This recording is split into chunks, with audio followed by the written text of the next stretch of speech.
इस बार कमलानगर में आयोजित होने वाले जनकपुरी महोत्सव में राजा जनक की भूमिका निभा रहे प्रमुख उद्यमी और समाजसेवी राजेश अग्रवाल, रसोई रत्न और उनकी धर्मपत्नी रानी सुनैना अंजू अग्रवाल का गौ माता के प्रति सेवा भाव शुरू से ही अनन्य रहा है। अग्रवाल स्थित गौशाला में भी वह अपनी भूमिका निभाते रहे हैं। इसी क्रम में कुबेरपुर स्थित उनके farm house RR organic and herbal garden में नवनिर्मित गौशाला का शुभारंभ मंगलवार को रिबन खोलकर अंतर्राष्ट्रीय ख्याति प्राप्त गीता मनीषी स्वामी श्री ज्ञानानंद जी महाराज द्वारा किया गया। इस अवसर पर स्वामी ज्ञानानंद जी महाराज ने सत्संग सभा में कहा कि जीवन का पुण्य लाभ यही है कि इस जीवन से कुछ अच्छा हो जाए। हाथों में गीता हो, वाणी से भगवान का उच्चारण हो, गौ माता की सेवा हो तो समझो कि जीवन सार्थक हुआ।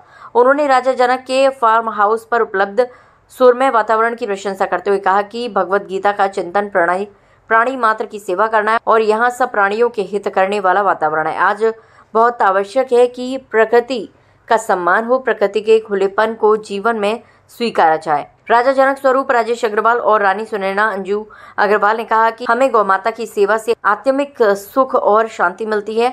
आज हमारा जीवन धन्य हो गया है जो हमें गौ माता की सेवा के कारण संत दर्शन का सौभाग्य मिला। इस दौरान जय गौ माता, जय गोपाल, जय गोवर्धन, जय नंदलाल के संकीर्तन ने सबको भाव विभोर कर दिया। कवियत्री संगीता अग्रवाल ने स्वामी ज्ञानानंद को स्वरचित भजन संध्या मन के भेंट कर उनका आशीर्वाद प्राप्त किया। गौ सेवक राम निवास गुप्ता ने सुमधुर भजनों से समा बांध दिया। इस दौरान स्वामी गुरु कृपानंद, अनुराग अग्रवाल, पलक अग्रवाल, पर्व अग्रवाल, मलाइका अग्रवाल, अविक, कृषिव, सिया, विनीता अग्रवाल, विनोद अग्रवाल, ममता मित्तल, रीता जिंदल, अमित बंसल, शरद अग्रवाल, नताशा अग्रवाल और अमित अग्रवाल भी प्रमुख रूप से मौजूद रहे।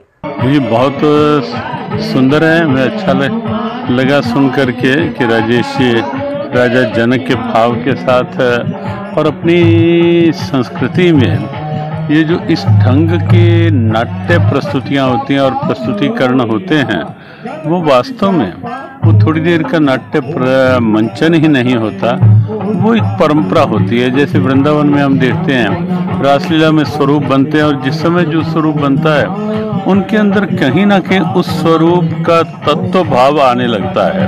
तो ऐसे वो जो मान लो राजा जनक की भूमिका में आ रहे हैं तो कहीं ना कहीं वो एक वंश के साथ आगे जनरेशन्स के साथ एक प्रेरणा का ये भाव बनता है। अगर आज एक दिन के लिए आना हुआ, मुख्य कार्यक्रम तो सूर्य सदन में होगा आज, लेकिन उससे पूर्व यहाँ बहुत प्राकृतिक सुरम्य वातावरण में जहाँ गौ माता की सेवा है, हनुमान जी महाराज विराजित हैं और बहुत खुली प्रकृति जहाँ मुखरित है, यहाँ आकर के बहुत अच्छा लगा। और आज हमें लगता है बहुत आवश्यक है कि प्रकृति का सम्मान हो, प्रकृति के खुलेपन को जीवन में स्वीकारा जाए, समाज में स्वीकारा जाए। दिन है आज, मंगलवार का दिन, हनुमान जी का दिन है और आज परम पूज्य गीता मनीश्री महाराज ज्ञानानंद जी का आगमन हुआ और उनका आशीर्वाद वसूल हुआ। आज हमने गौशाला का जो नवनिर्माण कराया था उसका विधिवत उद्घाटन हुआ और महाराज जी के आशीर्वाद वसूल मिले, तो आज हमारा जीवन धन्य हो गया।